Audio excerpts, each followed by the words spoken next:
여고생 살해범 장윤기의 범행 목적 분석에 활용됐던 개인 물품들이 수사 초기 압수수색 후 가족에 의해 폐기됐던 것으로 확인됐습니다. 검찰은 가족이나 친족이 증거인멸을 한 경우 처벌하지 아니한다는 현행 형법의 특례 조항을 근거로 장윤기의 가족에게 책임을 묻지 않은 것으로 알려졌습니다. 일일 연합뉴스 취재를 종합하면 사건 발생일로부터 사흘이 경과한 지난 5월 8일 장윤기가 홀로 거주한 광주 광산구 모처의 원룸 내부를 현직 경찰관인 장윤기의 아버지가 정리했습니다. 압수수색, 영장 집행 등으로 주요 증거물 확보가 끝난 이후였기 때문에 경찰은 원룸에 대해 보존 조치 등을 하지 않았습니다.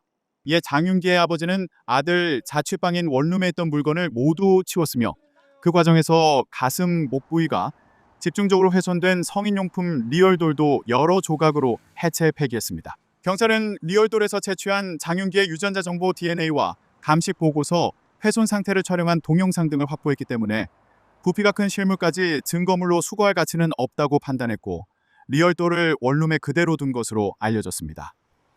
하지만 사건을 넘겨받은 검찰은 비정상적으로 훼손된 리얼돌 등을 주요 근거로 일반 살인죄보다 무겁게 처벌하는 강간살인죄를 장윤기에게 적용해 재판에 넘겼습니다. 실물 리얼돌은 이미 폐기됐으므로 재판에는 경찰이 촬영한 영상 등 자료만 증거로 제출됐습니다. 또 장윤기의 아버지는 아들이 중고등학교 재학 시절에 사용했던 구형 일반 휴대전화, 피처폰 여러 대도 소각해 없앤 것으로 전해졌습니다. 장윤기의 부모는 아들이 구속된 후 전남 모처의 농촌 마을에 임시 거처를 마련했고 이곳에서 다른 폐기물과 함께 휴대전화를 불태운 것으로 알려졌으며 이는 검찰의 추가 압수수색 과정에서 밝혀졌습니다. 검찰은 친족은 증거인멸죄로 처벌할 수 없다는 특례를 고려해 장윤기의 부모를 형사 입건하지는 않았습니다. 경찰 중간 간부급인 장윤기의 아버지는 이번 사건 이후 휴직 중입니다. 검찰은 장윤기의 범행의 납치 및 성폭행 목적이 있었다고도 판단했는데 범행 도구인 스포츠 유틸리티 차량 SUV은 초기 수사 단계에서 가족에게 인계됐습니다. SUV 내부에는 차량용 블랙박스에 메모리 카드가 숨겨져 있었고 검찰은 보안 수사 과정에서 장윤기의 범행 전 행적이 기록된 메모리 카드를 압수하기도 했습니다.